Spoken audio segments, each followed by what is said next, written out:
there's an incident where the Prophet Muhammad's with his companions, and there was somebody who was seen coming at a distance. And so he looks forward and he just says, "Be Abu Dhar." And so the indication in the story is that he wasn't Abu Dhar. And the Prophet Muhammad, peace and blessings be upon him and his family, because he had this authority to control the universe, that he would say something, be, and it will become.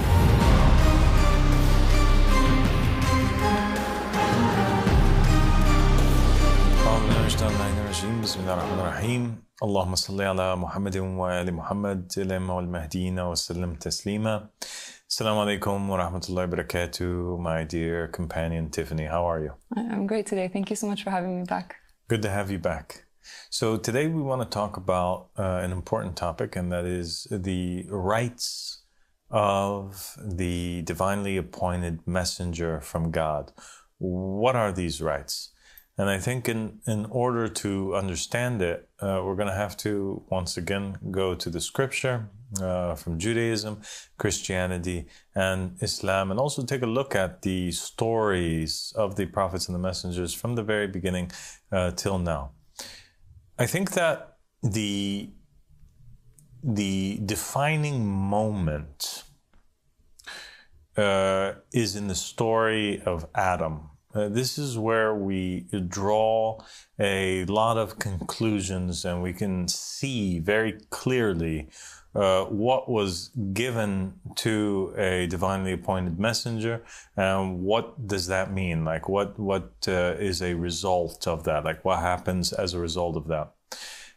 First off, in the story of Adam, he is a body that was formed out of clay.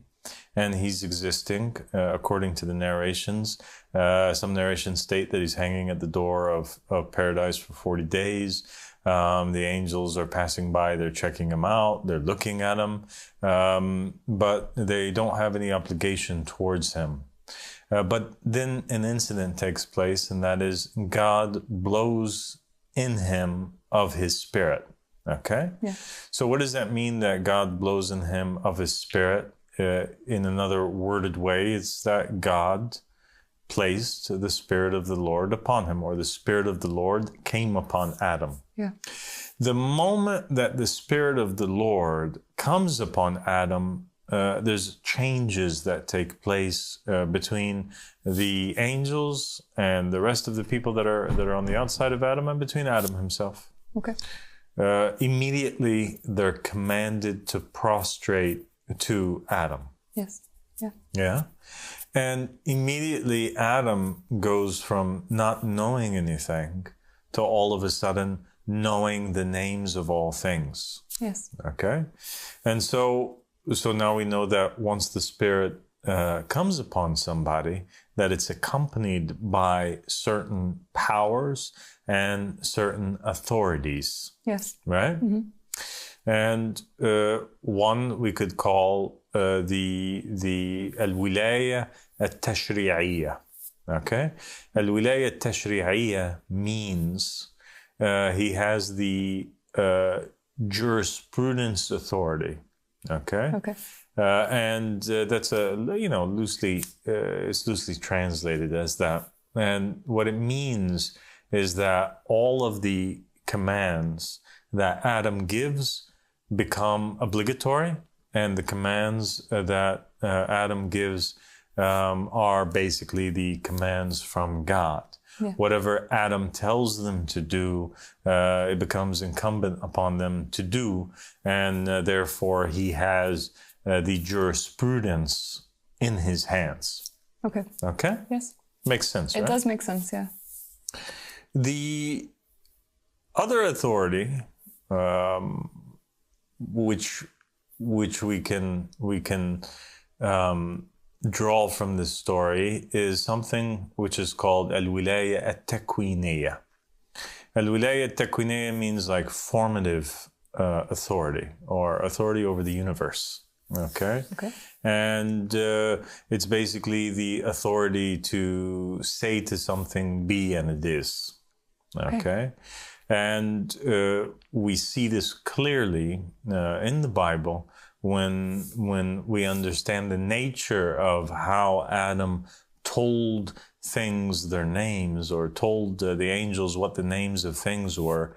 God, basically tells Adam to name them whatever he sees fit, and whatever he sees fit to name them, it became their name. Wow. Okay? Yeah.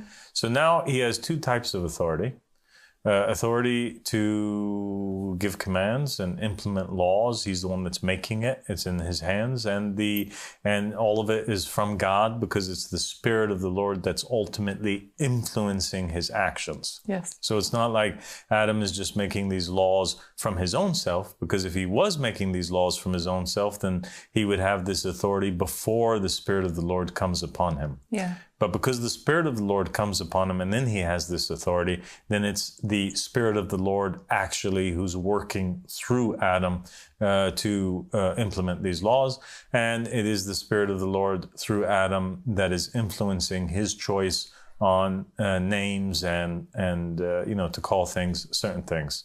And to say to something, be, and it is. Right? He calls it a horse, and it becomes a horse. A horse is its name. Wow. He says, this is a bear, and bear becomes its name. So the words of Adam become binding. Okay. I mean, that's a huge authority when you think about it. It is a huge authority. Okay, so is it limited to that? And now what does it mean? In terms of the rest of creation, and what are some of other examples of the authority being used or being put into practice or exercised by the rest of the prophets and messengers? We find, Tiffany, throughout the Hebrew Bible, with the divinely appointed priests and kings and prophets, we find that it happens so often that the narrative goes along, something along the lines of, like it did with Saul. Saul is out one day, he's looking for his father's sheep, and he comes across Samuel. And Samuel, at the time, he was going out looking to appoint, being led by the Spirit, looking to appoint he who God would make the next king over Israel. And when Samuel sees Saul, he identifies him and knows that this is the guy who's going to be the next king. And then they go and they sit and they have a chat. Saul never met Samuel before. They didn't even know each other. Yeah. And they have a little talk, and then what happens? Then he tells him that he tells him basically, you're going to be the king, and the Spirit of the Lord is going to come on you when you're going to walk, and then you're going to reach a group of priests, and when you pass by them, the Spirit of the Lord is going to come upon you. A group of prophets. So a group of prophets, and then the Spirit of the Lord is going to come upon you, and that's exactly what happened. And then people were really astonished that he had this ability of prophecy, and they were looking at him and they were saying, is that Saul? Is he one of the prophets now? So people had noticed that the Spirit of the Lord had come upon him. Yeah, so Samuel tells him, he says, when you pass these group of prophets, a couple things are going to happen. Mm-hmm. The Spirit of the Lord is going to come upon you. And the scripture says that it came upon him really strong by him crossing paths with these prophets that were giving prophecies. And then it said that he himself was going to begin to give prophecies. Yeah. And Samuel tells him, from that moment forward, after the Spirit of the Lord comes upon you, whatever you find in your heart to do, just do it. Yes, he does say that, yeah.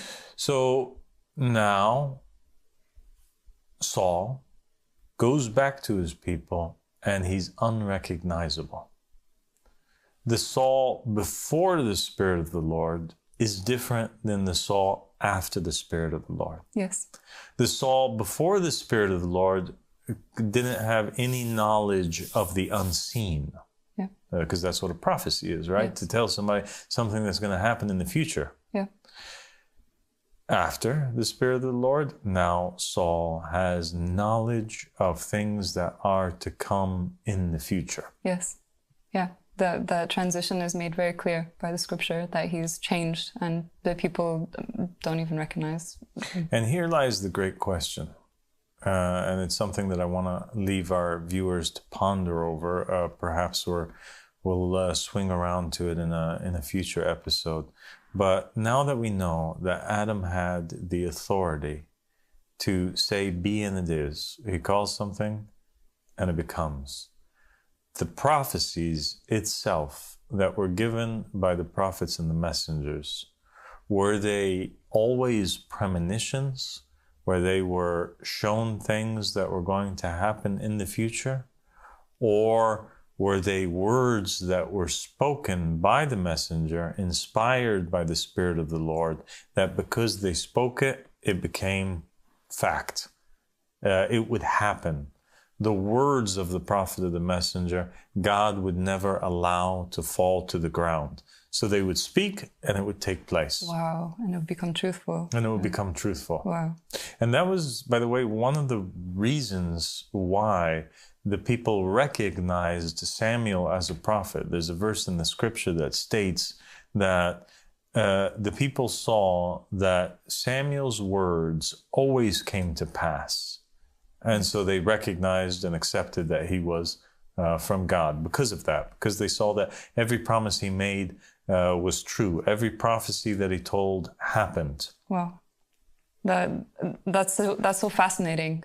This connection between the messenger of God and God, that it works together. The spirit that's inside of them ensures that what they say is truthful and comes to pass. That's beautiful. So now we see that Saul, just like Adam, he does not need to be educated by his predecessor. He does not need to be educated by Samuel. He just has one little chat with Samuel. And then after the Spirit of the Lord comes upon him, Samuel feels comfortable enough to tell him, hey, whatever it is that you feel like you want to do inside, just do it. Wow. So that means that there's kind of like a dissolving of the will of the person that the Spirit is upon. And it becomes a thing where they do not will anything except that God had willed it. So their will becomes the will of Allah subhanahu wa ta'ala. Well, it makes sense that it must be that way. And it's interesting too, because there's a verse of the Quran that basically says, وَمَا تَشَاءُونَ إِلَّا أَنْ يَشَاءَ Allah. And you do not will except that it was the will of Allah subhanahu wa ta'ala. Wow. And the Muslims, they have differed upon the interpretation of this. And the Ahlul Bayt, the people of the house, are the ones that had to clarify the meaning of it. Some people said that the meaning behind this verse, and you do not will except that God wills, is that, you have to make sure that you always say, inshallah, if God wills. Yeah. Okay? So you never say, I'm going to do this tomorrow, without saying, inshallah, after it. That this is the meaning behind the verse. Other people have gone to say that it's just a general thing, like for all humanity. That all human beings, they should will, and in the end, it's the will of Allah subhanahu wa ta'ala, that happens, and that we shouldn't want anything to take place except for the will of God. And it kind of almost sounds like they're saying that the will of all of humanity and all the time is the will of God. And the Ahlul Bayt, they clarified, and they said basically in a hadith, the Imam says, one of the Imams said, and since when were the people united in their will in order that their will be the same as the will of God? But by Allah, this verse is about we, the people of the house. Oh. For Allah subhanahu wa ta'ala has made our hearts containers for the will of God. Oh. Whenever He wills something, we will it. And whenever we will something, He wills it. Wow. Okay? Yeah. So the Ahlul Bayt, they clarify that a divinely appointed hujjah, or proof, a divinely appointed imam, which would also apply in the case of a prophet, a messenger, a king, the will that's placed in their heart is one which is inspired by that spirit which comes upon them. Yes. Wow. I mean, that's very clear. Yeah. And then we have the story of David. And in the story of David, almost the same thing happens. Almost the same conversation takes place between David and a prophet who was alive at that time, and that was Nathan. Yeah. You know, Nathan, after the anointment of David and his appointment of king over all of Israel, he basically tells him that whatever it is that you find in your heart, go forward and do. Yes. Yeah. He does say that, yeah. So the Spirit of the Lord, like it was in Adam, like it was in Saul, is now blown upon David, and no prior education is needed. And David was just really like a shepherd. Yes. He was not trained to be a king. Yeah. And he is told to go forward and do whatever it is that he wants to do. Yeah. And that's what makes actually the rule of David quite famous in the narrations of the Ahl Bayt alayhim salam, because he's famous for ruling through divine inspiration. Yes. He's not ruling through a jurisprudence. Some of the prophets and the messengers, although all of them had the Spirit of the Lord upon them, some of them, they just implemented, they had a Sharia or jurisprudence, laws that were given to them by God or given to the previous prophet or messenger that came before them, and they just worked by those laws. Yeah. Okay? Okay. And there were other prophets or kings like David that would kind of set aside those laws and would rule through whatever it is that God placed in his heart. Okay. And both the rule of the jurisprudence, the laws of God, and the rule of the heart or the divine inspiration were both at the end of the day equally acceptable with God and equally attributed to God. It is God's rule through David, through the inspiration, and it's God's rule through the jurisprudence. So David, he came after whom? He came after Moses. All the prophets and the messengers and the kings at that time, they were working by the jurisprudence of Moses and what had been brought down, the law that had been brought down in the Torah. Yes. Okay? Sometimes David, if he wanted to, he could have his judges, or he himself could rule by that which Moses had brought down from God. And other times he didn't need the witnesses. He would just judge by whatever it is that he felt in his chest. Yeah. Yeah, absolutely. He did have that authority for sure. So could we say then that one of the things that takes place, or one of the rights of a hujjah, or and a hujjah means basically somebody who's divinely appointed. One of the rights of a hujjah is that he can disregard the jurisprudence. Yes. So the person who has in him the Spirit of the Lord and whose heart is a container for the will of the Lord is above the jurisprudence. And it's not that the jurisprudence is above him. Right? Yeah. And I think Jesus clarified this, didn't he? Yes. Why don't you tell our viewers the story of Jesus? Okay. Jesus famously clarified that that he, as the man sent by God, was not restricted by the jurisprudence. There's this story that happens where he and his disciples are passing through a grain field, and the disciples get hungry, so they take some of the pieces of grain and they start to eat it. And it happens on the Sabbath. And the Pharisees come up and they say, your disciples are breaking the Sabbath laws, because the Sabbath is the day where you're supposed to rest and you're not supposed to do any work. So they were saying that by taking the grain and eating it, this was doing work and it was breaking the Sabbath law. So Jesus said, he referred to a story that happens in 1 Samuel, and he said, haven't you read what happened with David when he and his men were hungry, when they went to the temple and they ate the consecrated bread, even though it wasn't lawful for them to do so? And the speech is ended by him saying, the Son of Man is the Lord of the Sabbath. So he's basically saying he, as the Son of Man, as the Hujjah of his time, he's above the laws of the Sabbath. He's the one in control of the jurisprudence, basically.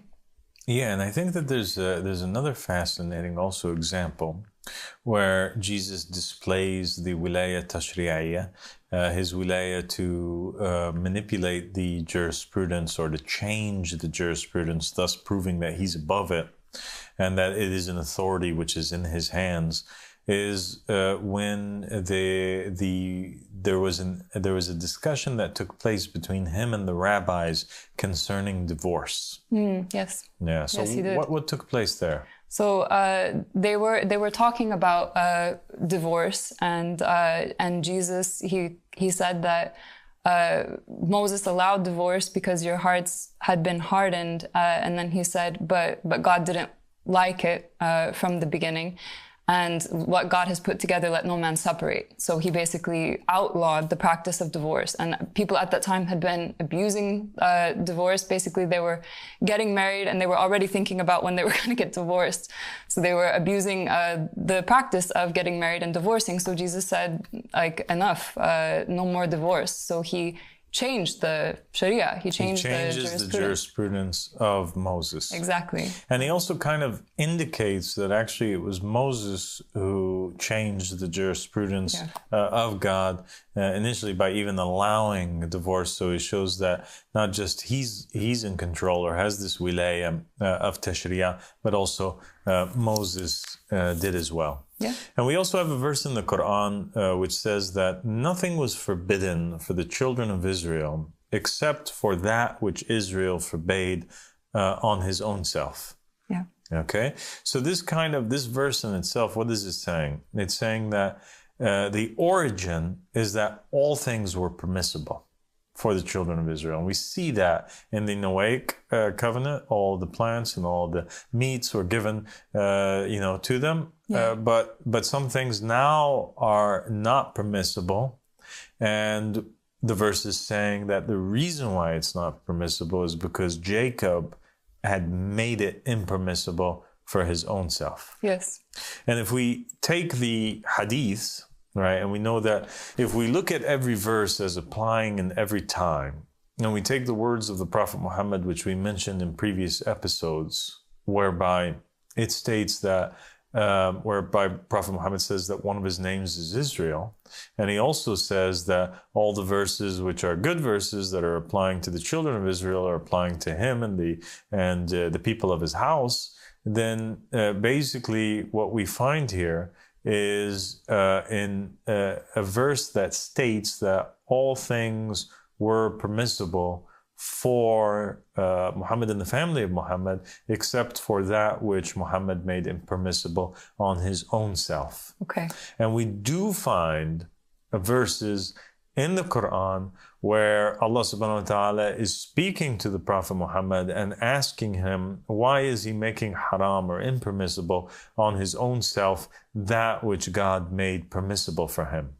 Okay. Whether it's talking about his desire to marry the wife of his adopted son Zayd, or whether it was talking about when he made the honey impermissible on his own self. These were God is telling him that he's basically doing this, which shows that the Prophet Muhammad, just like Jacob, just like Jesus, just like Moses, just like Adam, they have this authority to make things halal and to make things haram. And even there's another verse in the Quran which states, and whatever the messenger commands you, then take it. And whatever the messenger forbids you from, then abstain from it. Yes. And this verse also shows that outside of those things which God made clear halal or haram in the book of the Quran, that anything else also that the Prophet would say or forbid, then it also automatically becomes haram, and it automatically becomes halal depending on what it is that he says. So the Prophet Muhammad definitely has this wilaya to adjust the jurisprudence according to how he sees fit at that time. Yes, for sure. Yeah. I mean, when you put all these examples together, it's really fascinating because I feel like it makes it so clear how important it is to have the proof of God, because he is like a living, breathing manifestation of God's will and of the jurisprudence. And God's Spirit. And God's Spirit, exactly. So, I mean, if you have a book versus a living, breathing manifestation of God's Spirit, what's better? I think it's very clear that it is more important to have the proof of God of the time and to hold on to that, because in doing so, you're holding on to God. So then we have a very interesting thing, and it has to do directly with Catholicism, and that is Jesus' appointment of Simon Peter, you know, and how basically the Bible states that Jesus gives 2 keys to Simon Peter at his appointment. The keys to the heavens and the keys to the earth. And he tells him that, Simon, whatever you bind on the earth, it becomes bound in heaven. Yeah.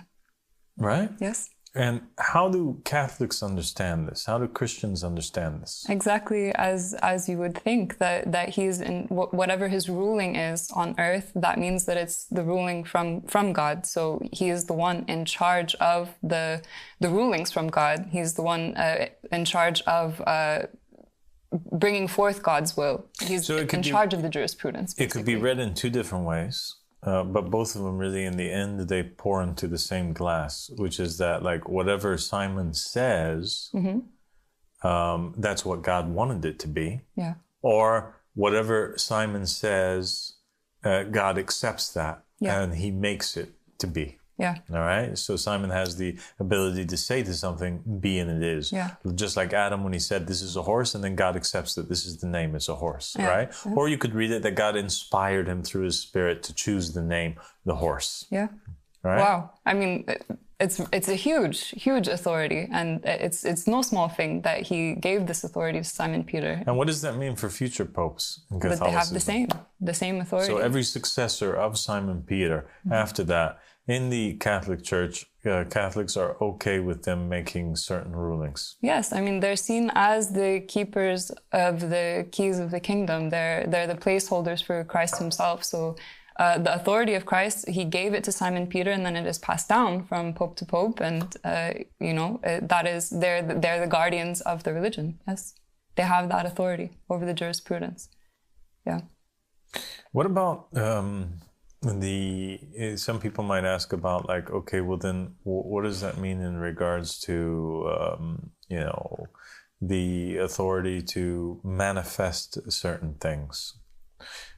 We find that in the hadith of the Ahlul Bayt alayhim salam, there's an incident where the Prophet Muhammad's with his companions, and there was somebody who was seen coming at a distance, but they couldn't identify who he was. He was coming from far away. And the Prophet had been waiting for the arrival of his companion, Abu Dhar. And so he looks forward and he just says, "Be Abu Dhar." Okay? And the man approaches, and as he approaches and they begin to recognize who he is, he really was Abu Dhar. And so the indication in the story is that he wasn't Abu Dhar. And the Prophet Muhammad, peace and blessings be upon him and his family, because he had this wilaya takwiniya, this authority to control the universe, that he would say something, be, and it will become. Just like God would say to something, be, and it will become. And it comes from the verse in the Quran in which God is describing the manner in which he creates and he manifests things. And it says in there that it's only his command that he should say to something, be, and it becomes. That this is how he controls everything. He just wills for it to be and speaks it, and then all of a sudden it becomes. Wow. And we have narrations from the Ahlul Bayt which clarify that this authority of being able to say to something, be and it will become, is not exclusive to the absolute God, but rather it is a gift that can be extended to creation.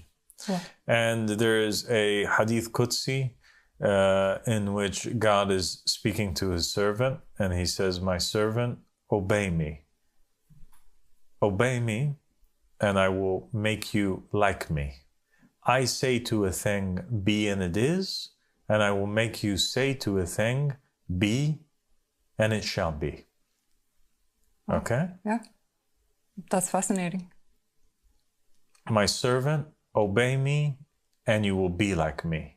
I say to a thing, be and it is, and you shall say to a thing, be and it is. So this authority in this hadith is shown to be one that is granted to all those people that are obedient to Allah subhanahu wa ta'ala. If they reach to a certain state where they no longer have a will, and their will dissolves into the will of God, and all of their actions is only the obedience of God, then they will receive this gift from Allah subhanahu wa ta'ala. And we know that it is the hujjas that have successfully done this thing and reached that level where they have dissolved completely, and their will becomes the will of the Almighty, because the Spirit of the Lord is above them. So, what other authorities then would a person who has this wilaya takwiniya, besides speaking and saying to a thing, be and it is, like how also can we understand this, and what are evidences or proofs upon that? Well, in the hadith of the Ahl Bayt, it becomes clear that the person who has this wilaya takwiniya has, or this universal authority, has the ability basically to control the universe. They command everything. They have the same authority of God. To say to a thing, be and it is like the ultimate icing on the cake, but they have with it, basically they control the sun, they control the moon and the planets, they control the sustenance, they control the rain that comes down, they control when people are born, when people die. All things are in their hands. And people might at first, when first hearing this, they'll say, oh my God, this is shirk. It doesn't even make sense. But it kind of does make sense. And the proof in that is the fact that we do believe in Christianity, Judaism, and Islam that, and we have many narrations which state basically that the sun moves because there are these angels that are in control of it and they cause it to move. The earthquakes in the land that take place, it happens because there's these angels that are appointed over it, and so they push it. When people die, they die because God sends the angel of death to take their souls. So God is above doing directly these things. So when he wills something, his will manifests in the form of an angel, and the angel is the one who implements the will of God. Yes. Right? Yeah. Okay, so all things have these angels. There's angels that are in charge of bringing down the rain or the storms or making the fruits come out from the ground, or angels that are guarding the harmala seeds or and even there's narrations that state basically not to urinate in the rivers because there's angels that are in charge of the rivers and in the rivers. And so everything has angels that are appointed over them. Even there's angels that go inside the womb and they flip the baby upside down according to the narrations, right? Mm-hmm.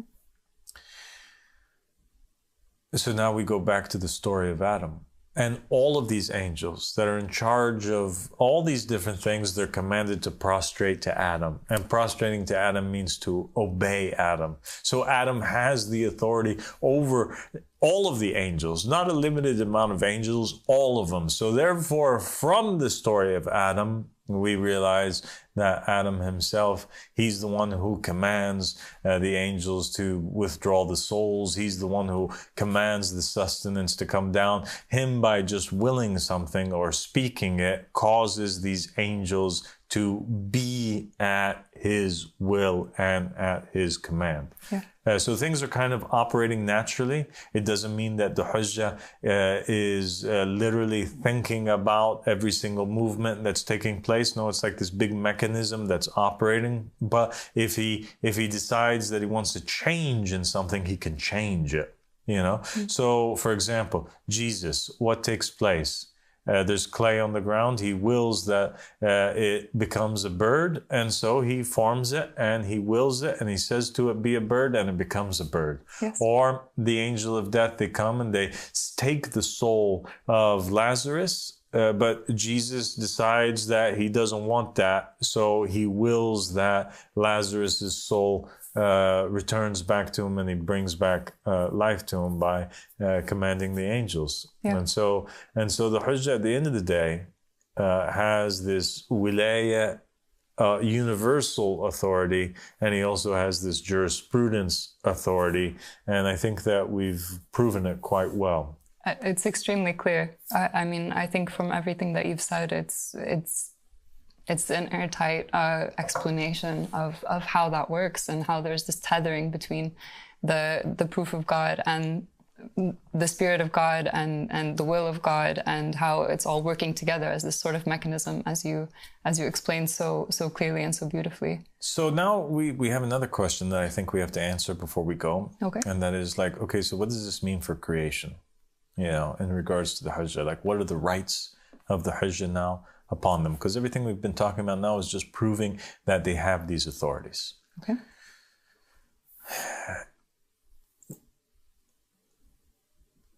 The hadiths of the Ahl Bayt in Islam are very clear that, that in the meaning of the verse in the Quran, وَنُرِيدُ أَن نَمُنَّ عَلَى الَّذِينَ اسْتُضْعِفُوا فِي الْأَرْضِ وَنَجْعَلَهُمْ أَئِمَّةً وَنَجْعَلَهُمْ الْوَارِثِينَ. And we want to grant our favor to those who were oppressed in the earth, and to make them imams and to make them inheritors.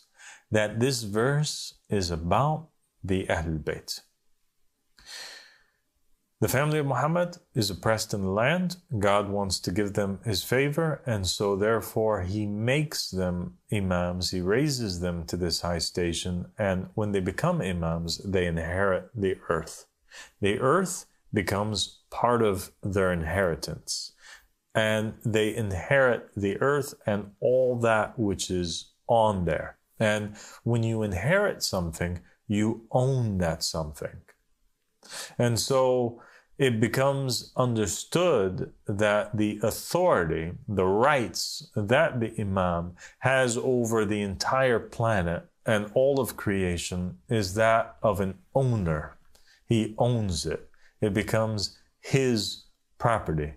He is the owner of the farm and the cattle and the sheep. Jesus is the shepherd.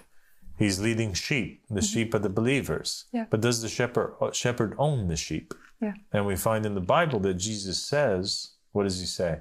He says, whoever prefers their father or their mother over me are not worthy of me. Yeah. Because Jesus is saying that his rights over the people are higher than the rights of a mother or a father. And a mother or a father, they own their children.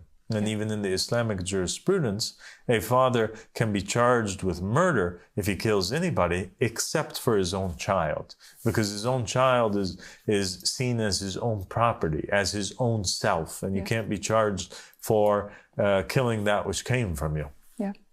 Yeah. Right? Yeah, he is making it clear that his authority is above that. Yeah.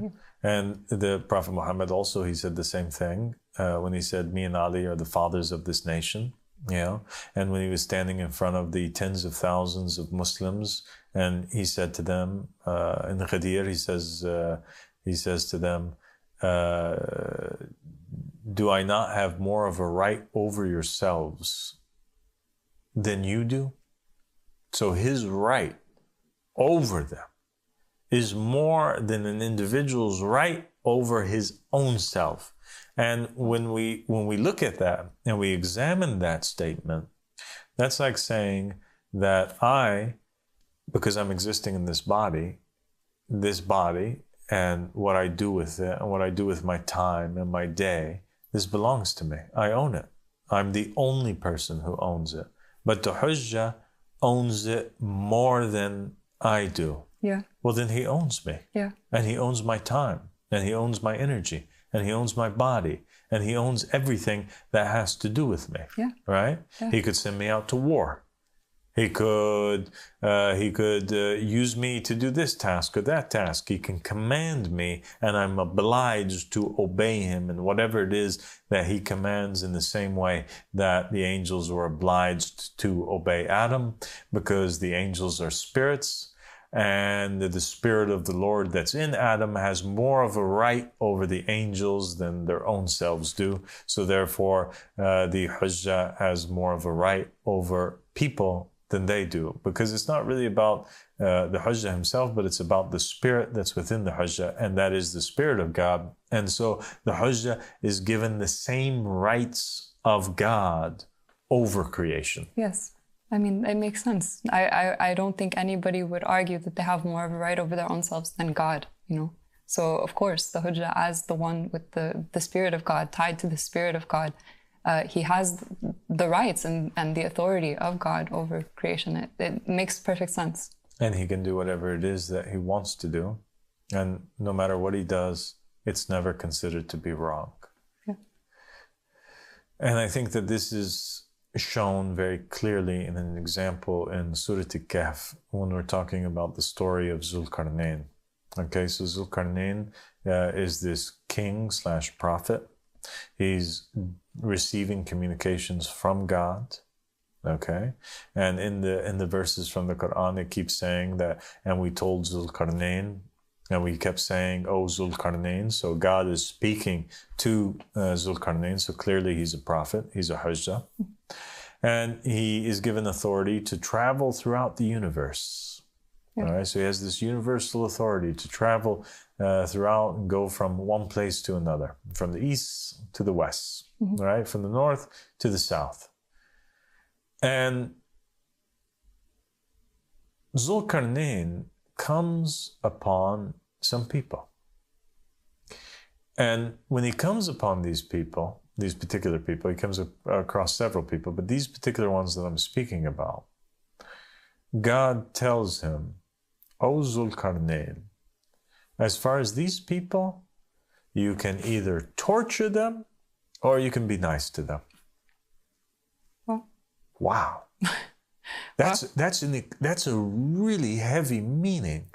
Yeah. That means that God is giving Dhul Qarnayn at that moment, who just encountered these people, and God's saying, look, they're yours. Yeah. Do whatever it is that you want to do with them. You can either torture them or you can be nice to them. Either way, it's all good. Wow. That means it's a huge authority. It is a huge authority. Yeah. And what does Dhul Qarnayn choose? Dhul Qarnayn says, then my decision is that whoever is good, I'm going to deal with them nicely. And whoever is bad, I'm going to make them return. I'm going to punish them and make them return to their Lord, where they're going to receive a greater punishment. And so this response of Dhul Qarnayn sheds a light on a lot of things. And that's what God was trying to clarify for us. That the Hujjah, he's given the authority to do anything. He could destroy the people, or he could treat them nicely. That's up to him. These are the authorities that's given to him. The authority of God over creation. If God was to destroy his creation, nobody can blame him. And if God is to treat his creation nicely and reward them, then this would be from his mercy. Either way, God does no wrong. Same thing is given to Dhul Qarnayn. But the Hujjah whom God chooses will always choose to do like Dhul Qarnayn did, and that is to act with justice. Yeah.